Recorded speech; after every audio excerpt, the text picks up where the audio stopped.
सुंदर जी MM production प्रस्तुति।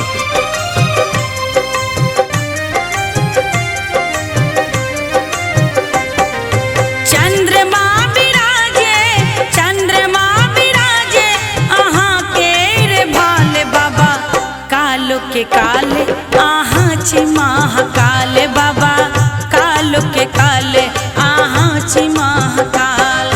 चंद्रमा बिराजे आहाँ के रे भाले बाबा, कालो के काले आहाँ ची महाकाल बाबा, कालो के काले आहाँ ची महाकाल बाबा, कालो के काले आहाँ ची महाकाल बाबा, कालो के काले आहाँ ची महाकाल।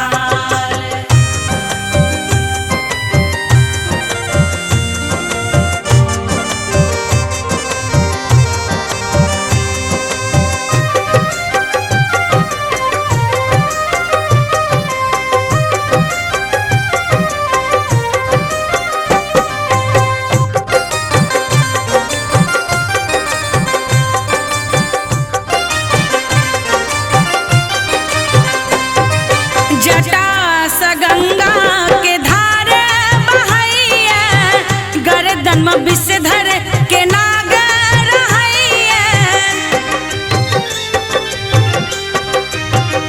हो जटा स गंगा के धार बहैया, गर्दन में विषधर के नागर हैया।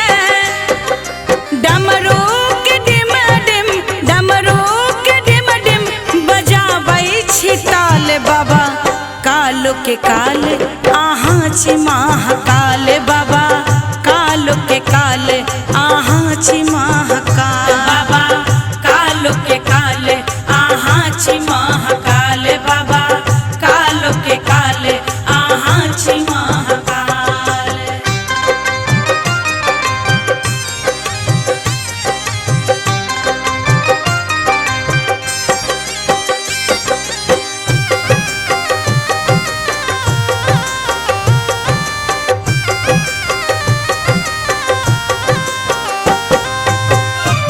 सुंदर जी MM प्रोडक्शन प्रस्तुति।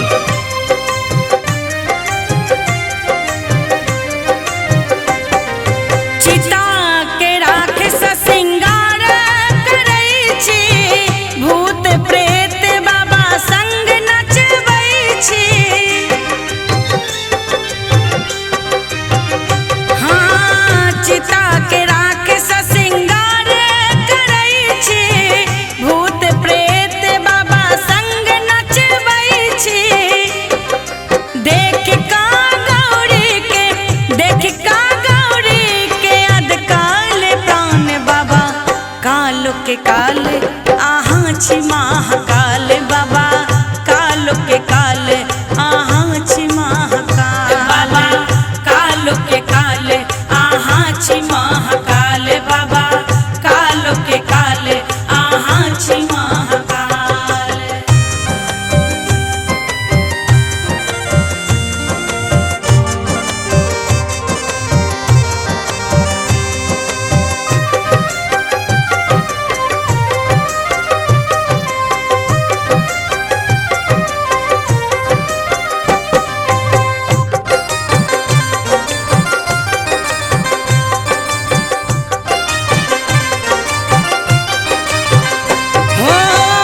श्मशान में वास करै छी, भांग के नासा में मातल रहै छी। हाँ श्मशान में वास करै छी, भांग के नासा में मातल रहै छी। आही त्रिपुरारी छी, आही त्रिपुरारी छी, आही भोकाल बाबा, कालो के काले आहाँ ची महाकाल बाबा, कालो के काले आहाँ ची महाकाल बाबा, कालो के काले आहाँ ची महाकाल बाबा, कालो के काले आहाँ ची Mahakal. Recorded by MMP studio Madhubani.